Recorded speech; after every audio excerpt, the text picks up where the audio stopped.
Saudara-saudara, pada malam hari ini ataupun nanti malam tahun baru, kau lihat yang paling banyak melacur, yang paling banyak mabuk-mabukan, yang paling banyak nongkrong, mabuk, berzina, berbuat dosa, berbuat maksiat, zina di pinggir jalan, mengadakan acara-acara disko, ikhtilat campur laki perempuan, telanjang di situ, ciuman di situ, peluk-pelukan di situ, mabuk di situ, narkoba di situ, kondom berjejeran. Yang paling banyak bukan anak-anak Nasrani, bukan anak-anak Buddha, bukan anak-anak Hindu, tetapi abnaul muslimin.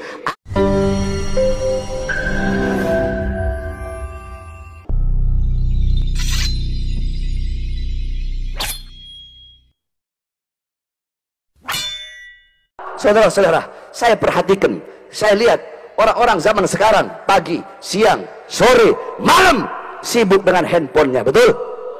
Betul.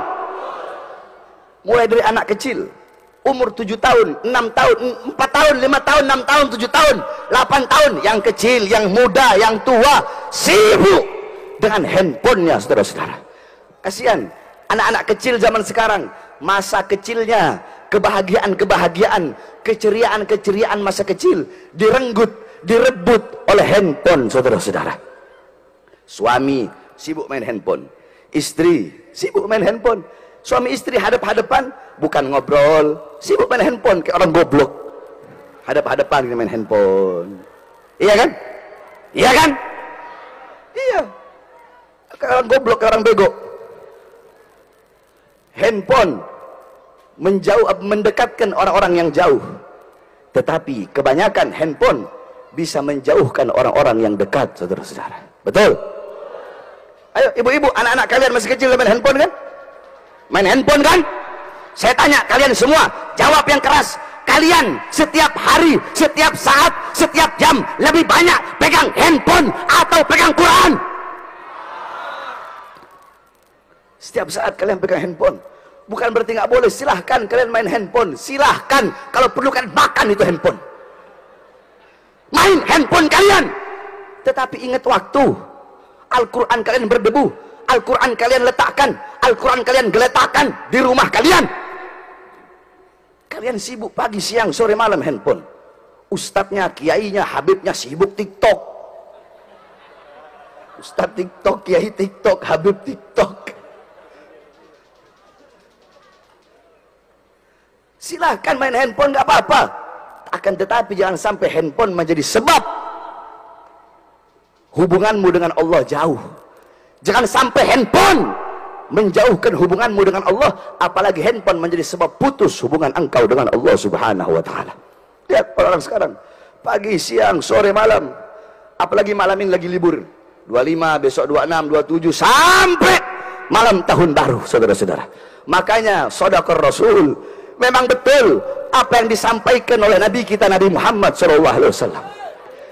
Rasulullah sudah sampaikan 1400 tahun yang lalu tentang bagaimana nanti keadaan umatnya. Saudara-saudara, apa kata Rasulullah? Qala Rasul sallallahu alaihi wasallam, la tattabi'unna sanana aw sunana alladhina min qablikum shibran bi shibrin wa dhira'an bi dhira'in hatta law dakhalu fi juhri dhab lattaba'tumuhum. Qulna ya Rasulullah al yahud wan nasara, qala faman. Kata Rasul, sungguh benar suatu saat nanti akan ada umat sesudah kalian, kata Rasulullah kepada para sahabat, yang dimana umat sesudah kalian itu mereka akan mengikuti suatu kaum sebelum mereka. Mereka akan ikuti kaum tersebut sejengkal demi sejengkal, selangkah demi selangkah, sehasta demi sehasta. Mereka akan ikuti umat-umat dan golongan-golongan sebelum mereka, sekalipun umat sebelum mereka masuk dalam lubang dob. Dob itu sejenis biawak, cuma dia bukan biawak. Kalau biawak itu warol, biawak itu hukumnya haram. Kalau dob hukumnya halal. Dia kalau biawak coklat, kalau dob agak kuning. Dob itu hidupnya di gurun, ekornya ada jari-jarinya, ada duri-durinya, itu dob. Nah, dob itu kalau bikin lubang agak masuk ke dalam, ke kanan, ke kiri. Nah, kata Rasulullah, sekalipun umat sebelum mereka masuk dalam lubang dob, maka umat setelah kalian akan mengikuti masuk ke dalam lubang tersebut. Kemudian para sahabat bertanya, siapakah golongan yang mereka ikuti, yakni kaum sebelum kita ya Rasulullah? Apakah Yahudi dan Nasara? Qulna ya Rasulullah al-Yahud wa Nasara. Apakah yang mereka ikuti adalah orang Yahudi, orang-orang Nasrani?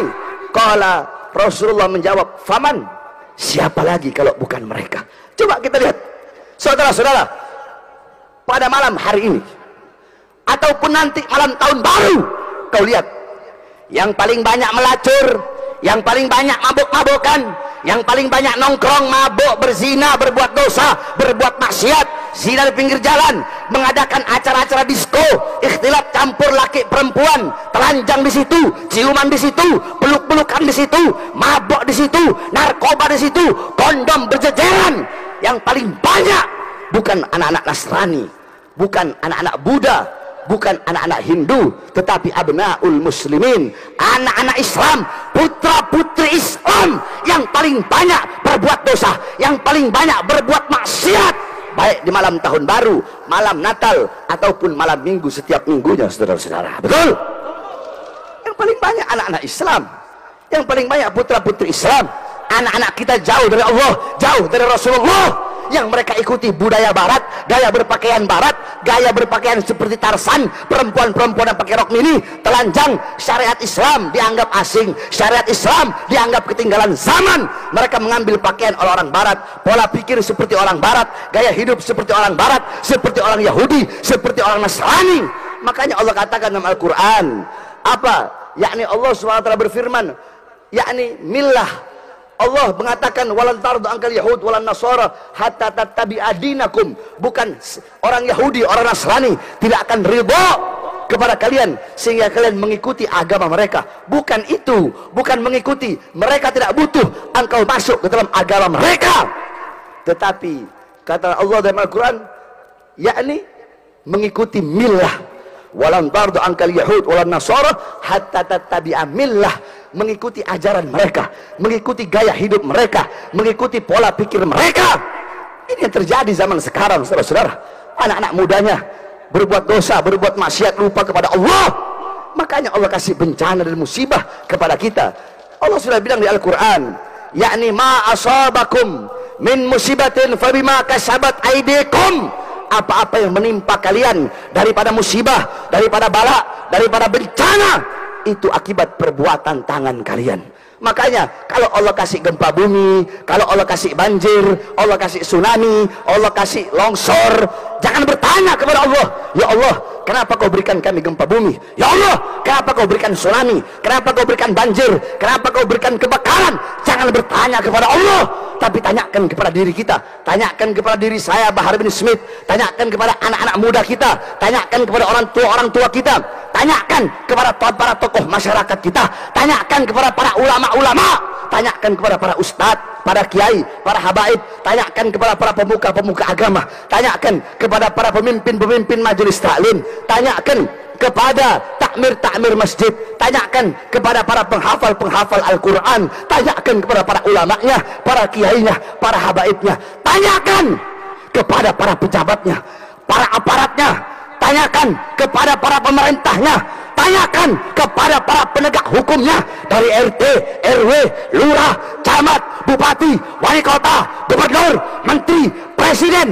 Tanyakan kepada mereka semua, perbuatan dosa apa, perbuatan maksiat apa yang mereka lakukan, ketaatan apa yang mereka tinggalkan sehingga mengundang bala bencana dari Allah bagi bangsa dan negara kesatuan Republik Indonesia, saudara-saudara. Jangan bertanya kepada Allah, tapi tanyakan kepada para ulama-ulama kita, tanyakan kepada ustadznya, kiainya, habaibnya. Kenapa para ulama-ulamanya jadi ulama-ulama dunia? Kenapa para ulama-ulamanya jadi para penjilat pemerintah, jadi para penjilat-penjilat pejabat, penjilat-penjilat aparat? Tanyakan kepada para ulamanya. Kenapa para ulamanya jadi ulama-ulama dunia, jadi ulama-ulama kontrak, jadi ulama-ulama amplop? Tanyakan kepada para ulamanya, kenapa menukar kehidupan akhiratnya demi kepentingan dunianya? Kenapa menjual ayat-ayat Allah demi kepentingan perutnya? Tanyakan kepada para ulama, kenapa jadi kera-kera bersorban, Tanyakan kepada para pejabatnya, para aparatnya, para pemerintahnya, berapa banyak uang rakyat yang kalian makan, berapa banyak uang rakyat, harta rakyat kalian yang kalian korupsi, yang kalian curi. Kenapa keadilan tidak kalian tegakkan? Kenapa rakyat tidak kalian sejahterakan? Kenapa rakyat kalian dustakan? Tanyakan kepada mereka, para ulama, para pejabat. Sebab hanya dua ini, saudara-saudara, bagus buruknya bangsa, baik rusaknya negara, tergantung dua ini, pejabat dan ulama. Ulamanya rusak, pejabatnya rusak, maka jangan harap bangsa dan negara kita bakal baik. Ulama rusak, pejabat rusak, maka pasti negara kita bakal rusak, saudara-saudara. Oleh karenanya, pada kesempatan yang mulia ini kita doakan agar para pejabat Allah berikan hidayah, para ulama-ulama yang bengkok Allah jadikan ulama-ulama yang lurus, negara kita menjadi negara yang aman, negara yang tentram, negara yang sejahtera. Baldatun thayyibatun wa rabbun ghafur. Amin amin ya rabbal alamin.